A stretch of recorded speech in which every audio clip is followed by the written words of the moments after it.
Hey, what's up everybody? This is Richard from Business Cleaning Solutions. In today's video, I'm going to show you how to tell a customer, hell no, you cannot cancel services.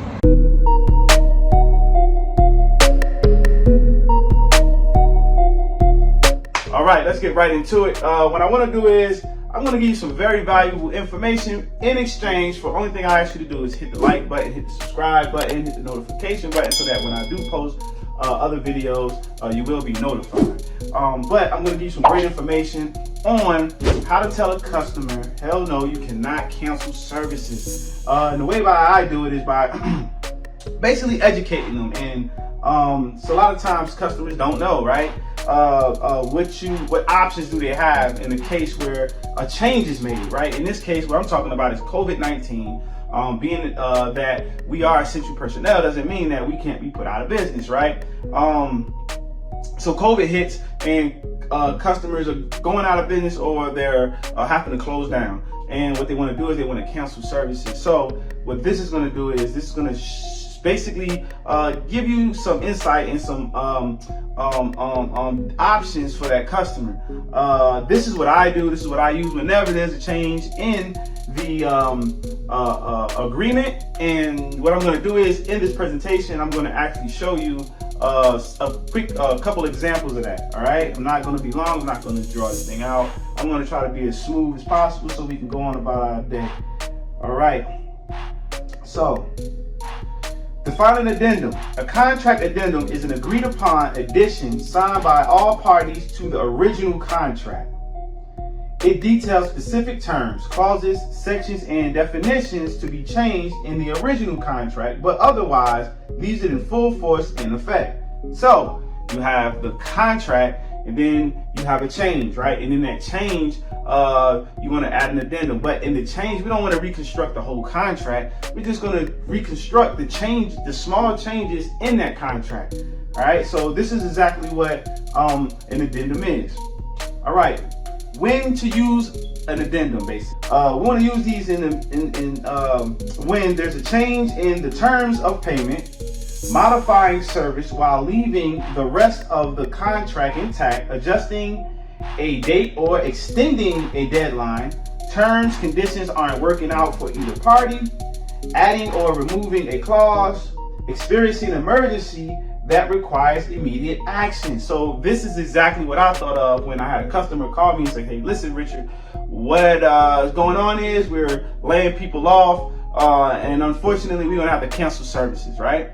And immediately I already know, no, you're bound to the contract. So what we're gonna do is I got other options for you. Can't cancel because you are bound to the contract. And sometimes that customer may not know. Or they're not thinking about it at the time, because a lot of times their job is at stake in the responsibilities of laying people off. It's not an easy conversation. I know I don't have no problem firing people. I don't have no problem hiring people. But when you got to lay somebody off for whatever reasons, that can be a little bit, challenging, especially when you're a leader and, you want to make sure that your employees depend on you. And it depends on basically compensation for the services that they provide as employees. So that can be a little bit rough. So those are the things that's on the customer's mind. And they're not thinking that, hey, I can sort of, you have options. So what you want to do is you want to educate them on, hey, listen, unfortunately we can't cancel services, which would be a conversation that I have. But what we can do is we can actually suspend services. Okay, that sounds great. Okay, well, what I'm gonna do is I'll go ahead and email you an addendum, and you look over it real fast and sign off on it, and we'll go from there, right? Again, I have some examples of when addendums are put in place, but in this situation, COVID-19, a lot of business owners I've spoken with, and I've actually shared these documents and what they should be doing in this case, an emergency. So here we go again. Experiencing an emergency that requires immediate action. COVID-19, immediately, hey, we need to make a change. Now, how to create an addendum. All right, so this is something that it looks like it's drawn out, but it looks like a lot, but it's really not. All right.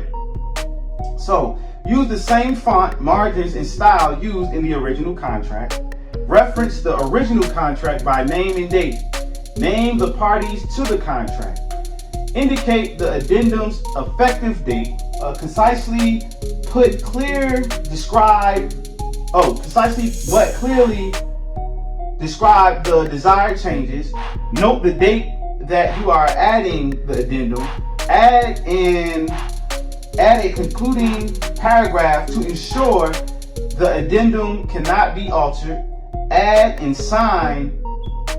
signature block with space for both parties to sign along with titles, number the addendums if the contract changes more than once. So I know that seems like a lot, but when you put it on paper, it's really not. Stuff like use the same font, of course, because you want it to sort of be, it's going to be a part of that contract, and you want to keep these on file, you want to keep these on record, so that if there's any in the case of having to go in front of a judge and maybe a small claims or something like that, you'll be able to refer back to these documents, and you have everything sort of that goes along with that agreement.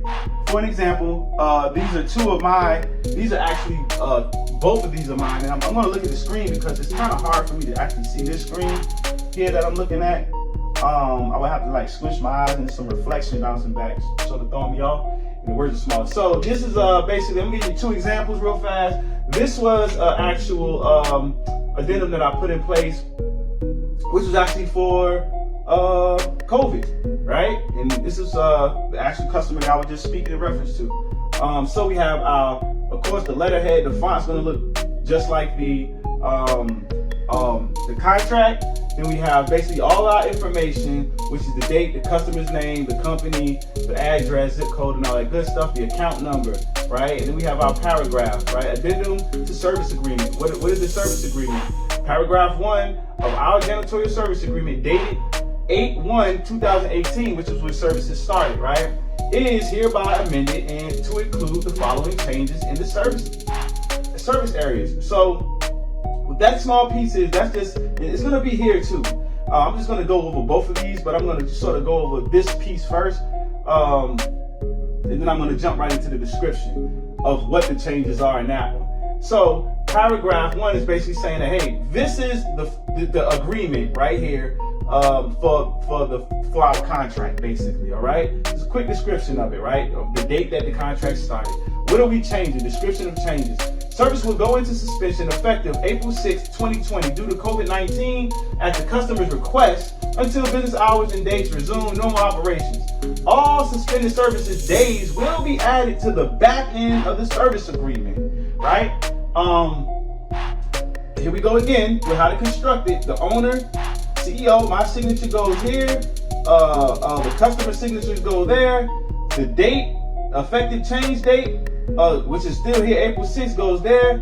And hey, once we sign off on it, there's a copy made. She keeps one, I keep one, and the agreement is understood, right? And right now, as we speak, those services started back up on the 1st of May. It goes your signatures, and those are your addendums. Those are two examples of addendums, and these are real factual addendums. There's nothing I drew up or made up. This is actually on record. So, things to keep in mind. Addendums are enforceable. Addendums are not enforceable unless they comply with the existing contract terms. Make sure that the addendum complies with applicable laws, which are usually found at the state level. Ensure both parties fully understand the new terms and agree to them in writing. Never tell a customer, hey, we're gonna make some changes and we're gonna do this. Never do that over the phone. I recommend, if you don't have a contract in place, if you don't have an agreement in place that's in writing, to me, technically, you're not even in business. You're really not in business. And if you are operating under those circumstances, I strongly recommend, listen, inbox me, text me, do whatever you got to do to get in contact with me. I will get you the documents you need and help you get secure, because if you don't have nothing in place, you're not secure. Consult with an attorney to look over your original contract and addendum if there is a lot of money at stake. Now, those figures that I gave you is not a lot of money at all. But we talk about millions of dollars, hundreds of thousands of dollars, and you have more of a sophisticated agreement, then you want to run that by an attorney. Something like this, I don't recommend. It's 2 or 3 sentences as far as the change wise, so I wouldn't recommend it. But one thing I will say is this, and I like to give this example, and this is just where I get my information from. Of course, I am going to make sure that you get this information on this actual. I mean, if you need the information, just contact me. I can send it to you or whatever. I can actually send you a copy of the PowerPoint. But one thing I want to do is I want to inform you and let you know that it's very important to make sure that you have this document in place, because with COVID-19, a lot of times, maybe if you find yourself pursuing a customer that didn't pay and you have to file a small claim, and have to go to small claims court and go in front of a judge, it might waver in the customer's favor because it was a COVID-19, and the judge might say, hey, listen, you know, the country, it was unprecedented. It was something that caught everybody by surprise. It hit the economy really hard. Hey, listen, they cannot pay. I'm not going to award you or whatever, right? Let's just say that was the agreement in court, because you didn't have nothing in place. But you got a better leg to stand on if the judge sees that, hey, listen, there was an addendum in place, you know, and hey, you did open back up after a certain amount of time, and you know, it's only right that I enforce it, or I honor, you know, that contract, and 9 times out of 10 you will be granted that you will be awarded those funds that's owed to you.